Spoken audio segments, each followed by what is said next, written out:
WPTV wants to help you navigate as South Florida works to rebound from these difficult times. And as the state slowly begins to reopen, one industry not getting back to normal anytime soon is our state's long-term care centers. We know that's been such a concern for so many of you. In fact, COVID-19 remains a major threat inside hundreds of centers. So where does that leave relatives eager to put your arms around your loved ones inside, or those now needing long-term care for their relatives? Katie LaGrone getting answers for you.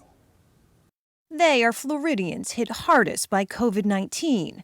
The elderly, the vulnerable, the moms, dads, grandmothers, and grandfathers who call one of Florida's nearly 4,000 nursing or assisted living centers home. We are still on the front lines of trying to mitigate the spread in our care centers. So far, the virus has invaded more than 400 long-term care centers, infecting more than 2,600 residents and staff, and ultimately killing nearly 400 of them, according to cases reported to Florida's Health Department. Kristen Knapp is Communications Director for the state's Healthcare Association. The virus enters a nursing home. I don't think that is a admission of you've failed. This is the progression of this virus. Still, families watch and worry. It worries me to death. Dana Battles is in Ohio. Her mom is a resident in a Sarasota assisted living facility and fears what's to come. They don't have it under control yet, and I don't feel that anybody is safe. 50 days after the state locked down long-term care centers, they remain locked down. No visitors, no families, and no plans to lift restrictions anytime soon. Despite the grim picture, the industry is working to recover. And I would just encourage anyone at home worried about what they see on TV to know that there's a different story. Luke Newman is an executive with Palm Garden Healthcare, overseeing 14 nursing homes and assisted living facilities in the state. Several are battling COVID outbreaks. At his facilities, recovery starts with testing everyone. Anyone and everyone that's willing to take the COVID test. Across the state, testing has ramped up inside elder centers. So have supplies like gloves and masks.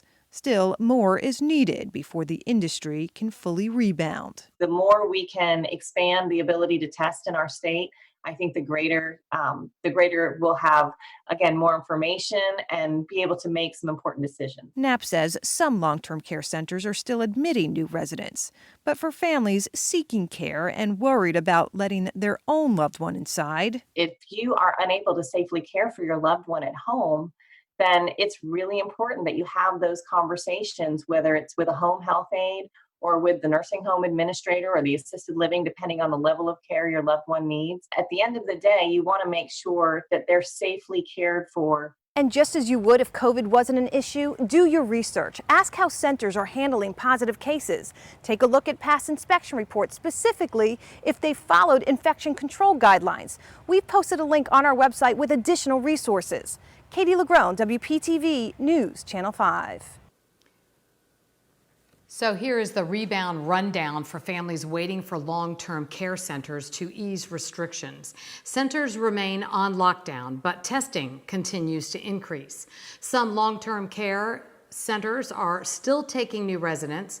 Families interested should talk to providers, ask detailed questions about how COVID cases are handled and their history. Other options for families could include home health care aides.